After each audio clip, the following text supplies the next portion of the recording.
Pueblos originarios, los merecedores de estas tierras.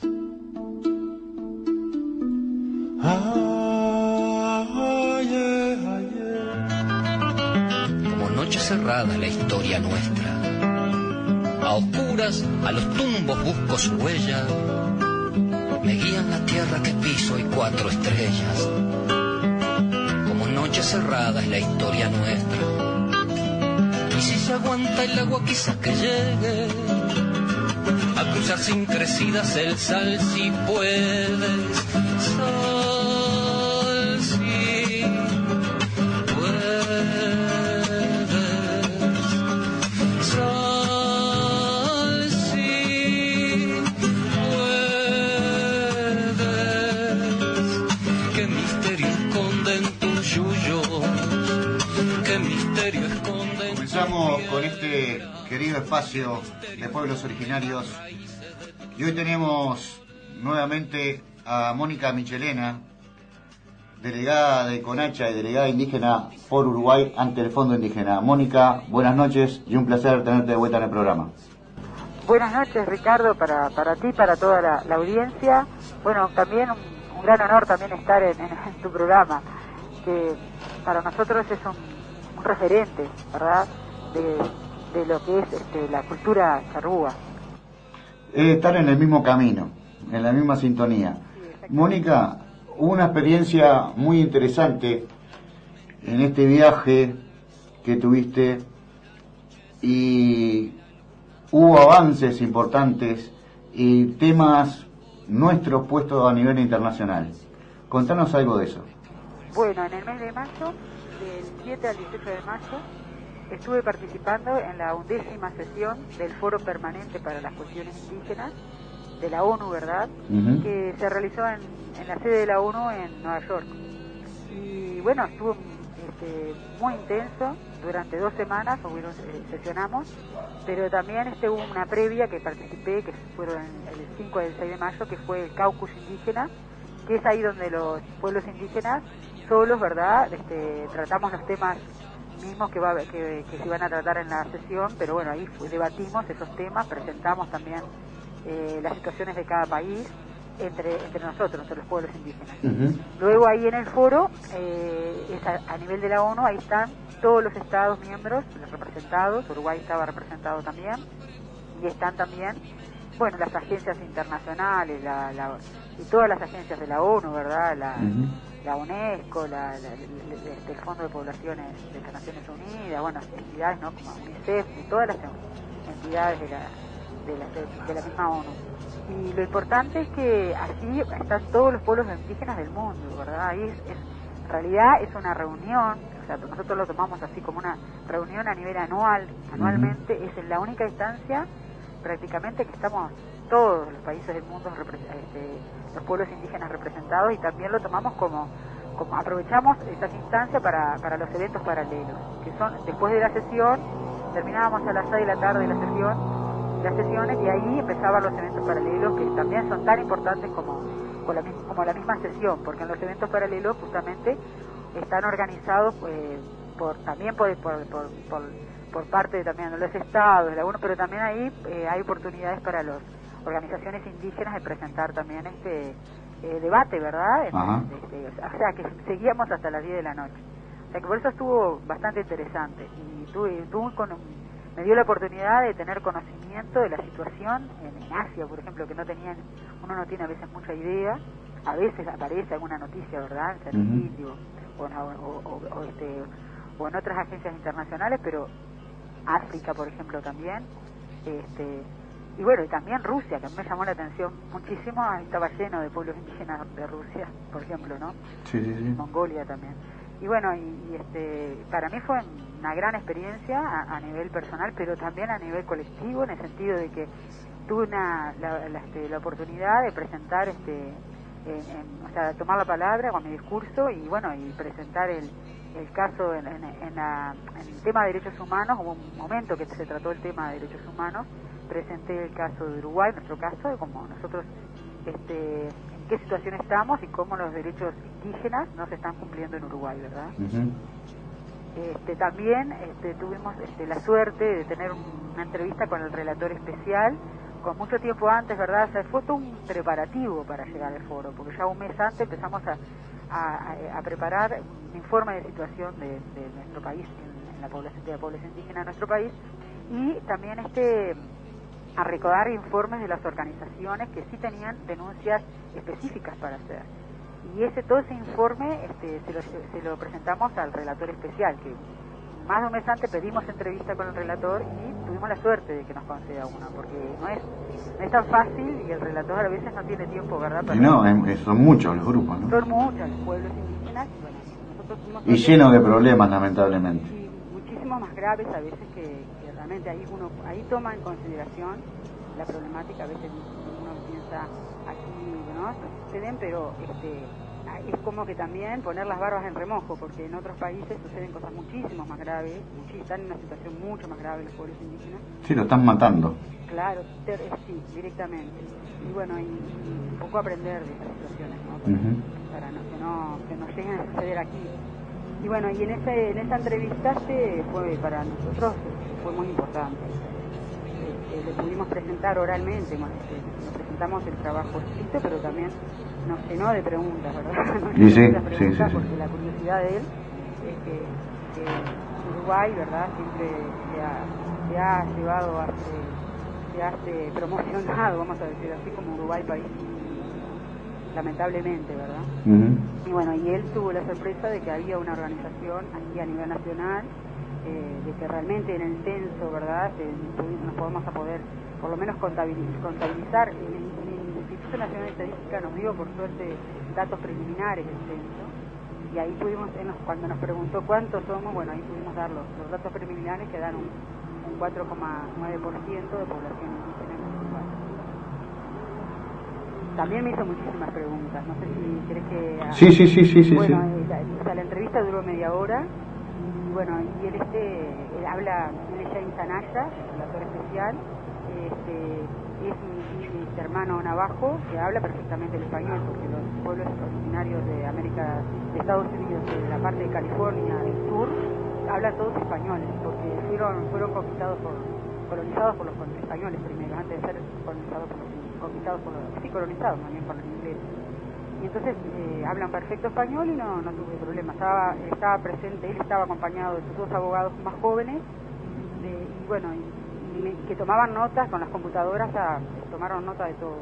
Y él, una de las cosas que le interesó era cuántos éramos. Esa pregunta me la hacen en todos lados. Nosotros a veces para nosotros en realidad, a veces uno no considera la cantidad, sino la calidad, ¿no? Del trabajo nuestro y también de la calidad el nivel de conciencia de que tenemos, ¿no?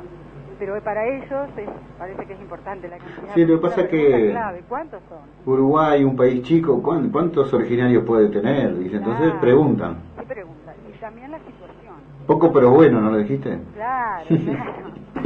¿Cómo vivíamos? ¿De qué forma? Si había comunidades todavía integradas, ¿no? Y bueno, le conté todo lo del genocidio. Ella, incluso cuando yo le empecé a introducir con la parte histórica, para darle un contexto histórico, para que entendiera nuestra situación actual, ¿verdad?, de genocidio, él me dijo, no, eso ya lo sé, ya leí tu informe. Entonces me puso también tranquila, porque bueno, en base al informe ya le pude profundizar más, ¿no?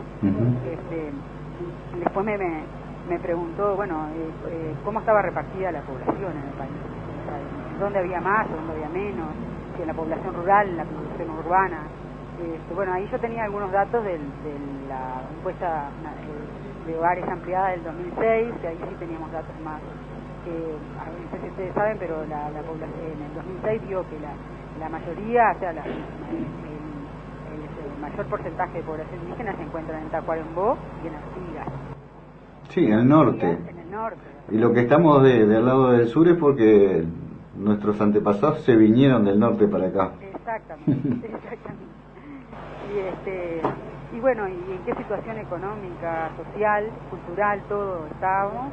Esa población indígena que en realidad uno cuando piensa en población indígena, piensa en este país, ¿verdad? Hay muchos originarios que de repente no dicen yo soy charrúa, yo soy guaraní, pero de repente viven como tales y de la caza, de la pesca en los montes, ¿verdad? O si no, de peones en las estancias, pero conservan el espíritu indígena. Y bueno, y a veces no están en las organizaciones, muchas veces, pero sí hay que tomarlos en cuenta porque ellos son parte de la población indígena, ¿verdad? Sí. Entonces uno tiene que ampliar la mirada y no quedarnos en los conocidos, sino bueno, en todos aquellos que están silenciosamente han conservado pautas culturales de familia transmitidas de generación en generación y que sí, que son también originarios de aquí, ¿verdad? Chamales guaraníes, charrúas, chanás, descendientes de noas, de minuanes, ¿no? Pero y a veces hay que ver un poquito también, muchas veces en muchas familias que no tienen esa memoria oral consciente, o sea, no tienen, no les fue transmitido de que sí son originarios de aquí, pero que a veces tienen pautas culturales silenciosas que también hay que tomarlas en cuenta. A veces uno se encuentra con gente del medio rural que uno los ve que tienen prácticas, pero no saben que eso es charrúa o eso es guaraní o eso fue, pero lo hacen, lo viven. Sí, hay una mezcla cultural que se da. Claro, exactamente. Y bueno, y con el relator especial lo interesante fue también darles a conocer la situación de 3 casos, en realidad fueron 2 presentados en el informe, pero un tercer caso que sí se lo comenté en la entrevista oral, fue el primer caso es el caso de Aratirí, la denuncia que hace Olimar Tirí de todos los el desastre ambiental para la madre tierra y para las charrúas todos los seres humanos que van a estar en el entorno de Aratirí, y por otro lado, o sea, todos los perjuicios que va a traer la megaminería a cielo abierto, y por otro lado una denuncia puntual también del grupo Inchalagui de ahí, de Ichón, que con el tema de los agrotóxicos, que las fumigaciones están envenenando las unidades potabilizadoras de agua en Ichón. Recién estuvo Marcelo Fagundes y te dejó salud y hablamos de ese tema. Bárbaro. Y por otro lado también presenté el caso del pueblo charrúa, de Pepe Núñez, ¿verdad? Que si bien no hay una organización local ahí, es un pueblo, los que viven ahí son todos descendientes de charrúas, no hay dudas, fue un asentamiento de charrúa, ahí se llamaba pueblo charrúa hasta que en la dictadura le cambiaron el nombre de Pepe Núñez, que era el nombre de un comerciante del lugar, ¿verdad? Sí. Pero que bueno, todo lo que va a traer aparejado también. Y hay cementerio también ahí. Y hay un cementerio en Charrúa, hay un cerro Charrúa y un lugar que se llama la Zanja Charrúa. Y todo lo que va a traer aparejado la extracción de petróleo, ¿verdad? Y bueno, ya se presenté porque cuando yo me le dije la situación en que estábamos y que no teníamos reconocimiento de nuestros derechos indígenas, aquí en Uruguay, por ejemplo, si bien nos reconocen como organizaciones, ¿no? Y el Estado actualmente, bueno, nos está reconociendo lentamente como organizaciones indígenas o organizaciones de pueblos originarios, no hay en la Constitución uruguaya, no existe nada, ninguna ley, ¿verdad? No, ningún marco legal para que se apliquen los derechos indígenas. Nos está faltando un marco legal donde apoyarnos para reclamar y para que sean cumplidos, ¿verdad?, los derechos de los pueblos originarios. Ahí pasamos al artículo 169. Ahí está. Y como Uruguay no ha ratificado uno en el convenio 169 de la Organización Internacional del Trabajo, que es la base, es el único instrumento internacional vinculante que hace que los países que lo ratifiquen, obliga a los países que lo ratifican a hacer ley, a hacerlos ley, ¿verdad? Hacerlo a este convenio, a transformarlo en ley, instituciones. Entonces ese sería el primer paso que Uruguay debería de dar, y eso es lo que se ha dado en toda América y en toda América del Sur. Uruguay sería, junto con las Guyanas, los únicos países que aún no han ratificado el convenio. Exacto. Y bueno, y ahí está también la denuncia de que Uruguay, le llevamos la denuncia al relator, que Uruguay sí se comprometió en la ONU, en el año 2009, el canciller Gonzalo Fernández, representando a Uruguay, estuvo en Ginebra en una sesión del Consejo de los Derechos Humanos, en una instancia que se llama Examen Periódico Universal, que es donde ahí examinan la ONU, la Comisión de Derechos Humanos, el Consejo, de Derechos Humanos, examina a los países, partes de la ONU, y le da observaciones y recomendaciones si está cumpliendo o no con los derechos humanos. Y bueno, y ahí en ese examen de la ONU, de la Consejo de Derechos Humanos, Uruguay recibió varias amonestaciones y observaciones que no había ratificado el convenio, y ahí hubo varios países Perú y Bolivia recomendaron a Uruguay que ratificara a la brevedad el convenio. Y Uruguay aceptó, o sea, Uruguay puede rechazar las recomendaciones, pero no, aceptó esas recomendaciones, o sea, se comprometió a ratificarlo, y todavía aún no lo ha hecho. Entonces, ahora quiero entrar en un tema concreto, una lectura que hice yo, a ver qué opinás. Pero vamos a una pequeña tanda, Mónica, y seguimos contigo. Bárbaro, Ricardo. Y escuchar este pique. Bárbaro. Tierra mi cuerpo, agua mi sangre. Ya se sienten tensados los arcos de la memoria ancestral, las boleadoras cortando el aire de la impunidad. Resurge la fortaleza charrúa que acompañó a Artigas contra traidores y el invasor. La historia se repite. Hoy son el gobierno y las multinacionales. Volveremos a dar batalla en defensa de nuestra Pachamama, de la cual somos parte. Defendemos cultura, autodeterminación, territorio e identidad.